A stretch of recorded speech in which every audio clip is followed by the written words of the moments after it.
crisis averted in California today. A prison inmate is caught while trying to escape the jail through the transportive power of reading. Hear how the guards were able to stop it and the steps being taken by prison officials to make sure it never happens again. From The Onion and Onion Public Radio, I'm Leslie Price, and you're listening to The Topical, a daily podcast that...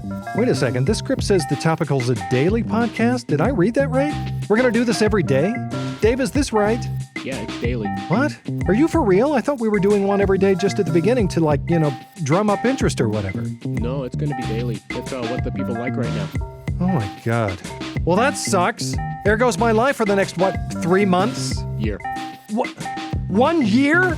Are you fucking kidding me? 1 full year of this shit? God damn it, man. I don't know. I don't think it'll be that bad. Oh, bite me, Dave. This sucks. A developing story out of San Quentin State Prison in California today, where guards gunned down an inmate who was trying to escape the prison through the transportive power of reading. Jail authorities said the prisoner, Julian Davis, who was serving a 45-year sentence for possession of marijuana, was trying to flee the confines of the 432-acre complex by getting lost in the fantastical world of Robin Hobb's The Farseer trilogy. When guards found him almost entirely escaped into the kingdom of the Six Duchies, Davis was shot 22 times. Prison warden Robert Ogilvie addressed the media earlier today. Mr. Davis was aided in this attempt to completely flee into his imagination by a compelling original story and an engaging main character, a young assassin who goes by the name of Fitzchivalry. Right before Mr. Davis was shot, Fitzchivalry was leading Mr. Davis through the Mountain Kingdom using his powerful dragon magic skills specifically designed to help people like Mr. Davis effectively escape into the wonders of the written word. OPR reporter Remy Berglund joins me now. Remy, was this Davis's first attempt at an escape? No, Leslie, it became clear to guards that this was actually his third or fourth attempt to escape after finding several half-finished Neil Gaiman and Lee Child novels in his cell. So it sounds like the inmate had been planning this for a while. Yeah, in fact, suspicions grew when a fellow inmate told correctional officers that Davis had mentioned to him, quote, "I need a way to escape the monotony and boredom here before I go insane. Got any good book recommendations?" Wow, they were lucky to catch him when they did. And how close was he to actually escaping? Davis was actually deep into the third book, Assassin's Quest. Here's Warden Ogilvie again on the close call. He was just about to get to the part where Kettle tells Fitzchivalry that Elfbark tea was actually the cause of his headaches and diminishing skilling power all along. He was basically moments away from being transported to the far corners of his mind, where he'd be free, possibly forever. So they're saying they had no choice but to kill him. Right. The prison warden said once you get to the Elfbark tea reveal section, you're subsequently led straight into the Tawny Man trilogy, and there's no coming back from the world of the piebalds and the pale woman. I see. Is the prison going to change its security protocols in any way following this attempted escape into the reverie of a well-crafted novel? Yes. Prison officials say they're planning on limiting the library's catalog to non-fiction literature, as well as Dan Brown novels that make you want to be anywhere other than the world of Brown's imagination. Good plan. OPR's Remy Berglund reporting from San Quentin. Thank you, Remy. Thank you.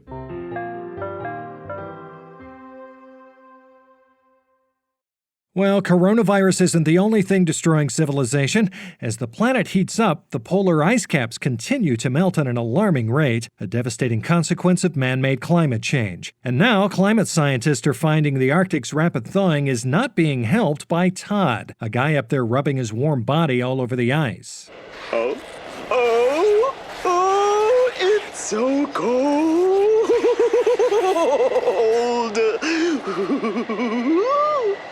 OPR's Rebecca Neal joins us now with a full story. Rebecca, it sounds like Todd poses a significant threat, am I right? Well, Leslie, it's complicated. Scientists have confirmed that the fast melting of the glaciers and Arctic sea ice can be mainly attributed to greenhouse gases. But at 180 pounds, with a 98.6 degree Fahrenheit core body temperature being constantly rubbed all over that ice, you gotta admit. He's not exactly helping. Exactly. I spoke with Joel Torres, a research scientist from the National Snow and Ice Data Center, who explained more. Data has been inconclusive as to how he got there, but our research has shown that Todd is vigorously grinding his body against glacial ice that is thousands of years old. He's not exactly what I'd call a critical threat, but I think I speak for the entire scientific community when I say he's not making our job any easier. We recommend that action be taken immediately to get him the hell out of there. Well, I gotta say I had no idea this was happening. Have the researchers themselves tried taking any measures against Todd? Scientists have reported the ice cube-filled cage traps they built to lure Todd away were ineffective, with Todd responding, quote, "No, I like this ice, not that ice." Ooh. They've also tried slipping a thick down jacket around his neck to insulate him from the ice, but they say he just squirmed away. In fact, Torres stated that about 97% of all climate scientists agree that Todd is really being kind of an asshole about this whole thing. 97%? You can't argue with that kind of consensus. Well, you'd think, Leslie, but there are plenty of political leaders who would rather turn a blind eye to the problem and deny the existence of Todd altogether. While proposed resolutions like the Green New Deal contain plans to airlift Todd's balmy hips and torso out of there immediately, Republican representatives like Florida Congressman John Kepley are doing everything to make these emergency measures difficult to pass. There is no proof that Todd is real. No proof. And even if there is a guy up there spooning the ice caps, then so what? There have been men rubbing their bodies on the ice for hundreds of years. It's cyclical. It's a pattern. It's natural. Well, what more could they want to hear? Todd's existence is clearly an undeniable scientific fact. It certainly is, Leslie. And to prove it, I embarked on a trip to the Arctic to see Todd for myself. Take a listen. Hello, sir. I see you're rubbing your body on the ice. Are you Todd? Lippy slidey. I'm so warm and it's so cold. Sir, are you aware that your body temperature is contributing to the destruction of the polar ice caps and the rise of sea levels worldwide? I'm making puddles and it feels so good. This is our only planet! Think of the future of our children! I'm Todd, the Iceman. Just terrible. Yeah, unfortunately, I wasn't able to get very far with him, but I'm confident with how passionate and outspoken Gen Z has been about leading the fight against Todd that we'll have a plan of action to stamp out his disastrous rubbing soon. Greta Thunberg, for one, has already pledged to hunt Todd down and kill him by any means necessary. God bless her. Always doing what the adults are too cowardly to do. Thanks, Rebecca. That's OPR's Rebecca Neal.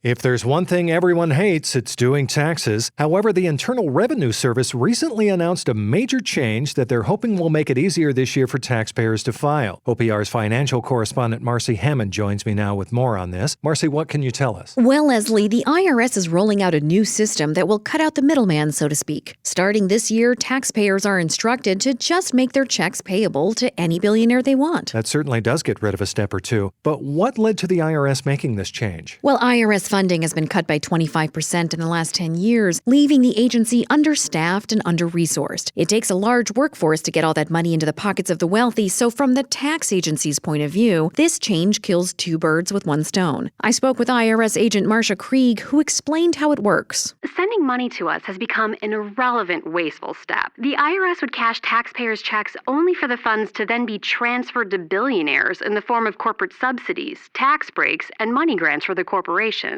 But having taxpayers write their check directly to Mike Bloomberg, Bill Gates, or anyone in the Koch family really streamlines that process. So how do taxpayers choose which of the nation's richest CEOs they send their money to? To be honest, it doesn't matter. Any of the 540 billionaires in the United States will do, because your cash is eventually going to end up going to them anyway. However, payments to Jeff Bezos always process the fastest. Interesting. And how has it been working out for those who have already filed their taxes this year? Well, I spoke to a few taxpayers, and so far they seem to think this new rule just makes sense. It was really easy. I paid my billionaire online. TurboTax offered me some suggestions to choose from. Howard Schultz, Jack Dorsey. I chose the Elon Musk option, and with just a click, I deposited the money right into one of his offshore accounts. I went down to H&R Block and ended up owing like $200 to Mark Zuckerberg. I thought about fudging the numbers a bit, but Facebook probably has all my financial data already, and I didn't want to risk an audit. That brings up an interesting point. What if you owe a lot of money in taxes and need time to pay it off or to get an extension? Well, billionaires like Larry Page, Jamie Dimon, and the Walton family have already set up their own tax departments that offer payment plans to taxpayers. But just a warning, the interest rates are very high. It might be your only choice if you can't afford to pay. Just don't try to duck out on paying. Unlike the IRS, these tycoons wield a lot of power, and they will ruin you. Good advice. But Marcy, I have to ask, this information has been out for a while now, and today is tax day. It seems like all this information would have been more helpful to our listeners a few weeks, even months ago when most were filing their taxes. Why are we just reporting on this now? Well, as you just said, today is tax day, and waiting to release this story until today really helps our SEO, or search engine optimization. I asked, which helps us. Exactly. Well, I suppose that's all that really matters. Thank you, Marcy, and great work on the SEO. Of course. Thank you, Leslie.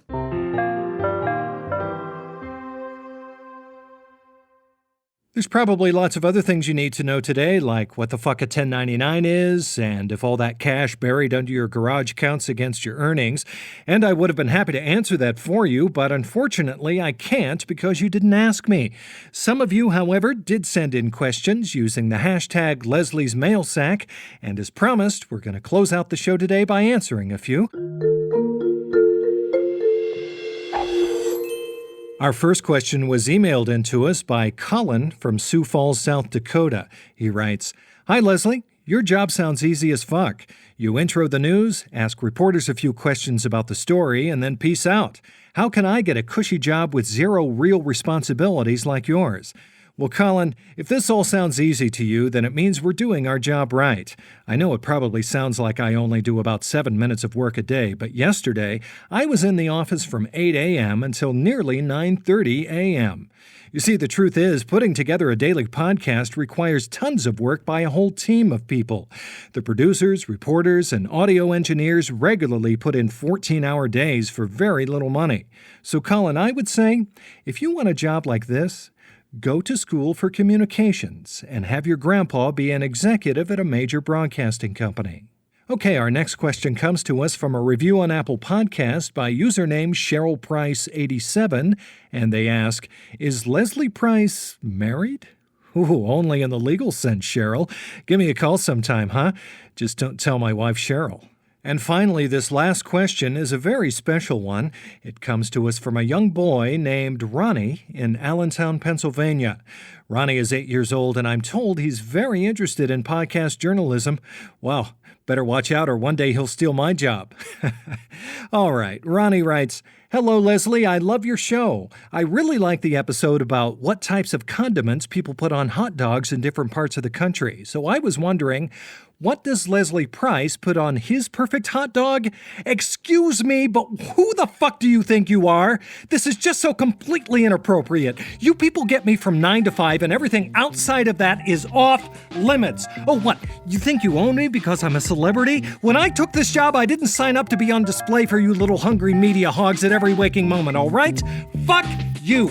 That's it. We're done with questions today. If anyone out there has a question that actually treats me like a human being and not some circus animal for your amusement, you can submit it using the hashtag Leslie's Mail Sack. But until then, enough is enough. We'll see you tomorrow. Asshole. The news doesn't stop just because this YouTube video has. For even more on all the worst things happening in the world right now, listen and subscribe to The Topical on Apple Podcasts, Spotify, or wherever you get your podcasts, you insatiable news freaks.